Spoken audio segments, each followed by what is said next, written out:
Craig's Kitchen. Today we're going to be doing that classic French dish that everybody loves, Dauphinoise potatoes.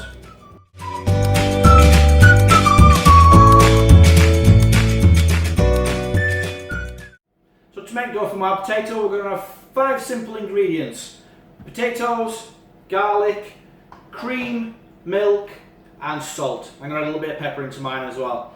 So let's start by peeling the garlic.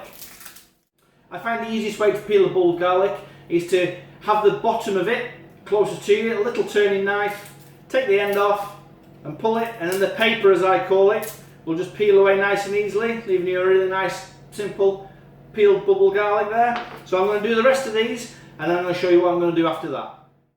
So now that's our garlic peeled, I'm going to show you a little trick to take the centre out of the garlic, because when a lot of people say, oh, I don't like garlic, it gives me heartburn, it's this little bit in the middle of it, like the alive growing bit of the centre,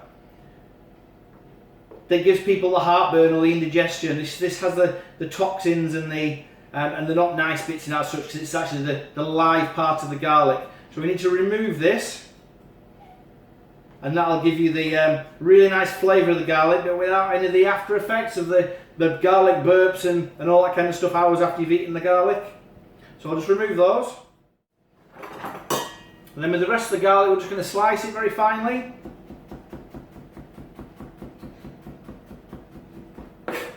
Here I'm using the claw method that I used in my knife video a couple of days ago that you might have seen. If not, give it a watch. It's on YouTube on my channel, Craig Sherrington.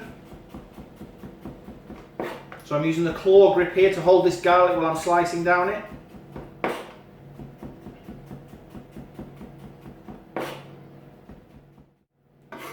So now I've sliced it, I'm going to finely chop it now, which is just basically running the knife back over it and give it a nice fine chop. If you have a garlic mincer, you can also use that as well, which will give you the same effect as what I'm doing here, but in half the time. But I prefer to chop it because it gives it a non-bruised flavour. Especially with a nice sharp knife like I'm using here. You may be wondering why I'm wearing a white jacket today. I haven't been in a professional kitchen now for nearly 8 weeks and I'm missing it slightly, so I thought I'd just stick a jacket on, give me a nice feel. Probably one of the most comfortable things I've ever worn in my life is a chef's jacket, and I've missed wearing it, so I thought I'd give one a run out today. Okay, now that's nice and finely chopped. Just going to pop it in a pan.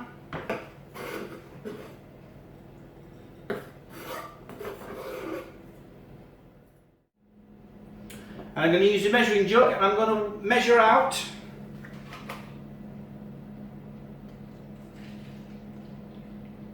200 ml of milk,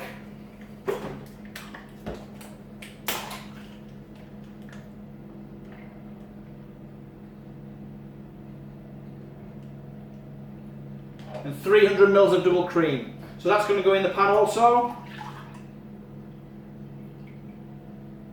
And what we're going to do, we're going to place it on the stove, bring that to the boil and turn it off and allow that garlic to infuse into the milk. But we're going to put it all in at the end anyway. So I'm just going to pop that on the stove now.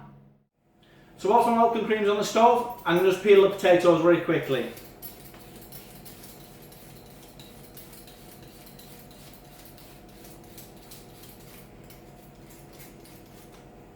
You may call me a bit strange, but I find peeling vegetables, carrots, potatoes, garlic, very relaxing and very therapeutic. I'm not too sure about you guys.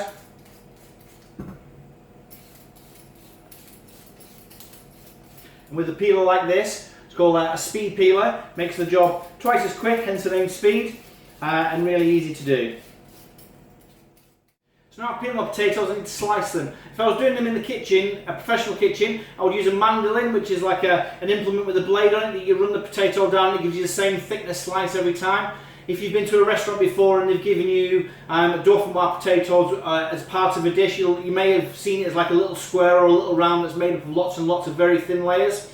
That's how we get those very thin layers, and it's by slicing it very, very thinly.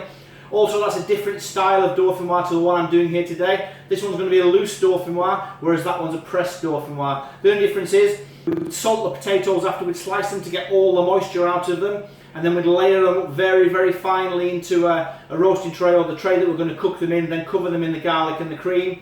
cook them in the oven, and then we would bring them out, chill them and press them. So you'd put another tray on top of it and put a very heavy weight on top of that. So it pressed all the layers together very compact and densely. So then what happens when it's chilled, we remove it from that tray and we slice it into whatever shapes we want, reheat that back through the oven again, and it stays nice as almost like kind of potato cake in a way, but a Dauphinoise style potato cake. But this one that I'm doing here today is going to be a loose one, so we're not going to be bothered too much about pressing it and all that kind of stuff. We're just going to cook it in the oven, and once it comes out of the oven, it's going to be ready to serve.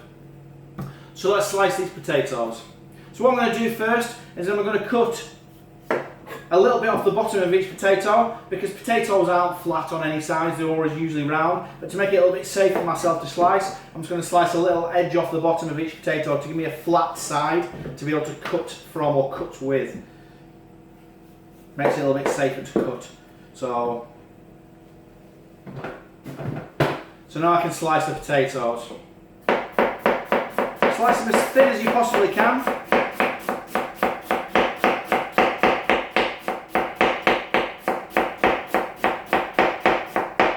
And once you get to the edge, just discard that little end.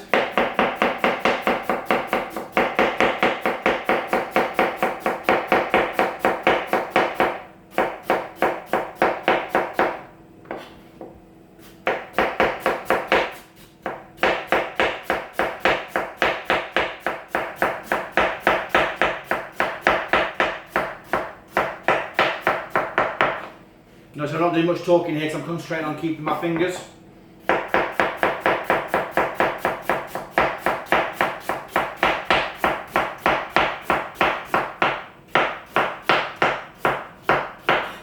Beautiful. So that's our 4 potatoes sliced there nice and evenly.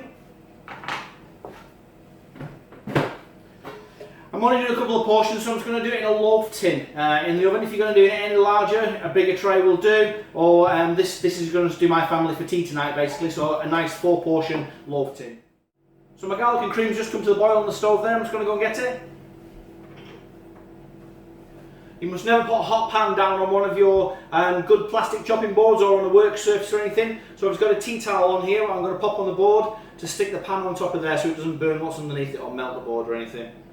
So that's smelling really nice now, really garlicky. So what I want to do now is I want to season this, and I want the cream to taste slightly salty, because when it goes in with the potatoes, then the potatoes will soak up some of that salt and you'll have a really nice seasoned Dauphinoise potato rather than tasting a little bit bland and creamy rather than nice and garlicky and potatoey. So at this point it's very important to taste the garlic and cream mixture that you have, just to make sure that the seasoning is correct on it, because it will affect the outcome of the overall product. I'm just going to pop a little bit of pepper in mine as well. You could also add fresh herbs into here, rosemary, thyme, no soft herbs. You want a hard herb because you're going to cook it into the actual mixture. Soft herbs for finishing dishes like chives, parsley, tarragon, and other soft herbs like that, but hard herbs for actually cooking into dishes.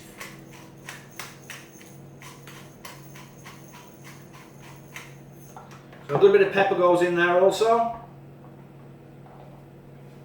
So then with this potato, we're just going to line it into our tureen dish or our loaf tin as we have here. So the 4 potatoes that I did just fill that tray nicely. So with the cream and garlic mix, we're just going to pour that over. Make sure all the potatoes are being able to be submerged under the cream and garlic mix. So we're going to transfer this to the oven now, 190 for about an hour and a half. It takes a good while to cook these potatoes nice and slow, absorb all that cream and seasoning that you've put in there, and it'll become a really nice, thick, luxurious, creamy potato dish. So I'm just going to go and pop those in the oven now. It's a good idea when you put it in the oven to stick another roasting tray underneath it, because as the cream boils it may have a tendency to boil over the sides, and you don't want that going all over your oven because it can make a mess. So let's take a look at our Dauphinoise.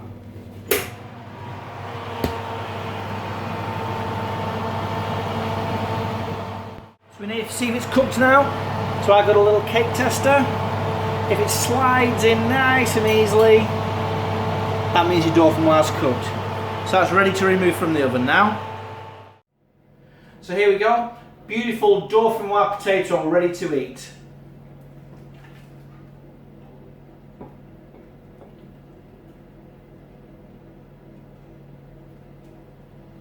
Look at that. Don't forget to subscribe to my YouTube channel, Craig Sherrington, for more handy hints and tips.